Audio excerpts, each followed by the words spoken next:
देश के पहले सीडीएस जनरल बिपिन रावत के निधन के बाद अब सवाल यह है कि देश का अगला चीफ ऑफ डिफेंस स्टाफ कौन होगा। कैबिनेट की सुरक्षा मामलों की समिति अगला सीडीएस तय करेगी। बड़ी खबर इस समय की हम आपको बता दें, देश के पूर्व सेना प्रमुख जनरल जे सिंह का कहना है कि भारत न्यूक्लियर पावर देश है, यानी भारत परमाणु शक्ति है, इसलिए एक मिनट भी सीडीएस की पोस्ट खाली नहीं रह सकती। जनरल जे सिंह का कहना है सीडीएस रावत का निधन बेहद दुखद, लेकिन क्योंकि भारत न्यूक्लियर स्टेट है, सीडीएस की तुरंत नियुक्ति होनी चाहिए। सीडीएस का पद एक मिनट के लिए भी खाली नहीं रह सकता। बतौर सीडीएस जनरल रावत तीनों सेनाओं के बीच समन्वयन का बहुत बढ़िया काम कर रहे थे। पूर्व सेना प्रमुख जनरल जे सिंह से खास बातचीत की हमारे संवाददाता आशीष कुमार सिंह ने। सुन लेते हैं क्या कुछ कहना है जनरल सिंह का। सीडीएस जनरल बिपिन रावत की एक हादसे में हुई दुर्घटनापूर्ण निधन पर, अफसोसजनक निधन पर हमारे साथ खास तौर पर बात करने के लिए भारतीय सेना के पूर्व प्रमुख जनरल जे सिंह साहब हैं। सिंह साहब, बहुत बहुत शुक्रिया। डिफ़िकल्ट टाइम है आपकी फ़ौज के लिए। सर, मैं आपसे बात करना चाहता हूं कि ये घटना जो घटी है, आप इसको कितनी बड़ी क्षति मानते हैं? जनरल बिपिन रावत का जाना कितना बड़ा नुकसान है? सबसे पहले कहना चाहता हूं कि उनके ये बहुत अफसोसजनक हादसे में जान जो चली गई है वो बहुत ही अचानक, सडन थी, अनएक्सपेक्टेड थी, तो और अनटाइमली भी। बहुत अभी यंग थे वो। तो मैं समझता हूँ कि हमें सबको बहुत दुख हुआ है, और साथ के साथ उनकी धर्मपत्नी भी उनके साथ उनकी डेथ हो गई। तो ये उनके परिवार के लिए तो बहुत बड़ा झटका है, हम सब के लिए भी एक किस्म का झटका ही था। पूरे हिंदुस्तान में लोग शोक मना रहे हैं।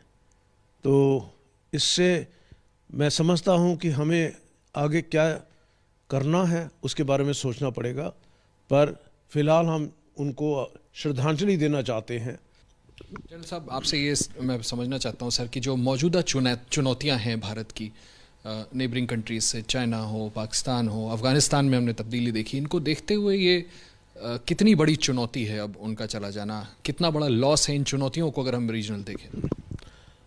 मैं समझता हूँ क्योंकि हम एक्सपेक्ट नहीं करते थे कि ऐसी चीज़ होगी, तो हमें एकदम अपने आप को रीफोकस करना पड़ेगा कि जो कुछ हमारे देश के सरहदों पे चुनौतियाँ हैं, जो आस पड़ोस के देशों में भी प्रॉब्लम्स हैं, जैसे अफ़गानिस्तान है, तो उसके लिए हमें अभी सतर्क भी रहना चाहिए।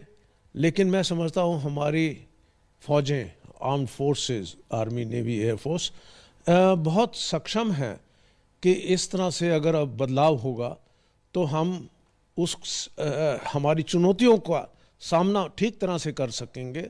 इसमें मुझे कोई शक नहीं। हम लोग काबिल हैं कि हम लोग अपने देश की रक्षा के लिए सब कुछ कर सकते हैं और सक्षम भी हैं। और जो रणनीतियाँ जनरल बिपिन रावत के टाइम पे बनाई गई थी, सबके सलाह लेके, कोई हमारी पॉलिसी अकेले नहीं कोई आदमी बनाता। तो सीडीएस तो थे वो, पर तीनों आर्मी, नेवी, एयरफोर्स चीफ को साथ लेके जो रणनीतियाँ बनाई गई हैं वो उनका सक्सेसर भी उनको फॉलो करेगा। तो हमें चिंता करने की कोई ज़रूरत नहीं है। हमारे फ़ौज का मनोबल, हमारे फ़ौजों का मनोबल बिल्कुल ऊंचा है, ऊंचा रहेगा।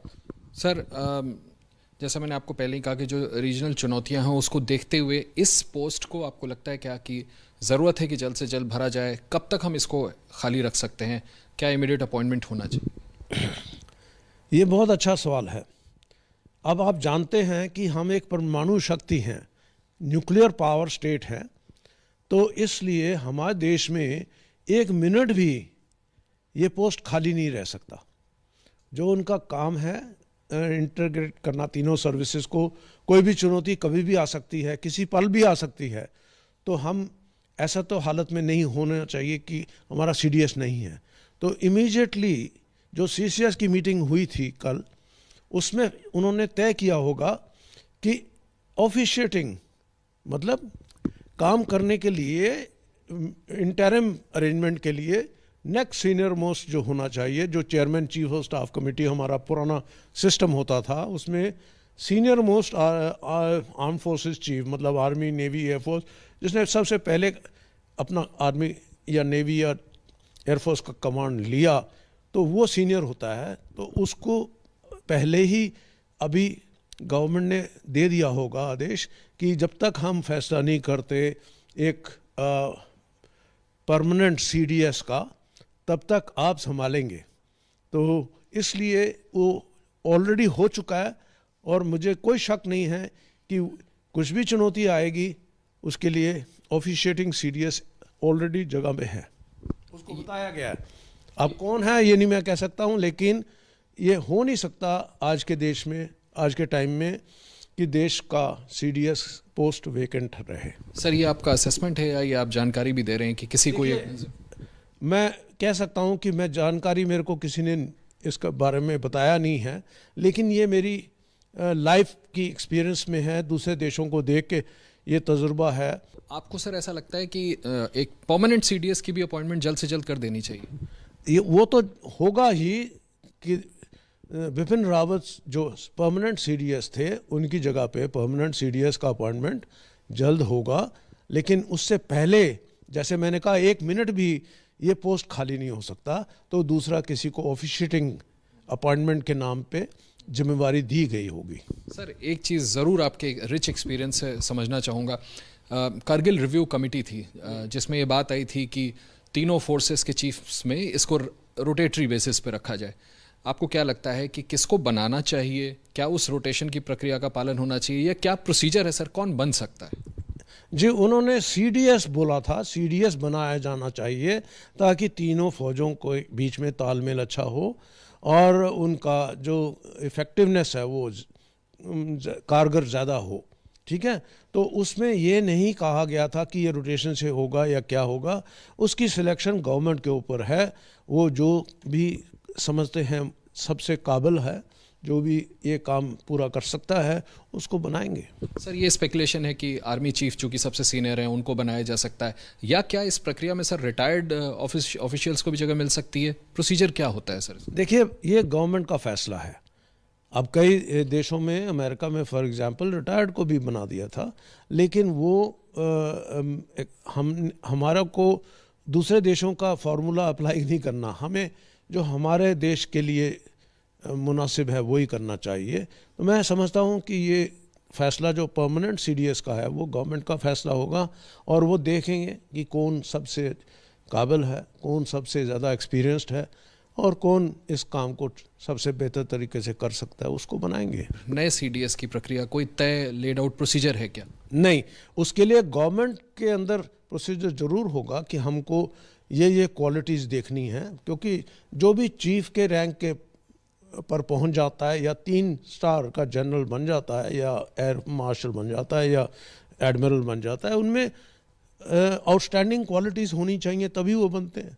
तो उसमें कौन सब को किसको अपॉइंट करेंगे वो गवर्नमेंट सोचती है कि उनके लिहाज से कौन सबसे बेस्ट होगा। जनरल जे सिंह, जिन्होंने बहुत एक्सप्लेनेटरी तरीके से हमें समझाया कि सीडीएस की भूमिका क्यों महत्वपूर्ण है, जो मौजूदा चुनौतियां हैं उनको देखते हुए जनरल जे सिंह की राय है कि जल्द से जल्द परमानेंट सीडीएस की अपॉइंटमेंट होनी चाहिए, लेकिन ये बिल्कुल तय है कि सरकार ने कम से कम फिलहाल अंतरिम तौर पर यह जिम्मेदारी किसी न किसी को जरूर दी होगी। कैमरामैन रंजीत के साथ आशीष कुमार सिंह, एबीपी न्यूज़, दिल्ली।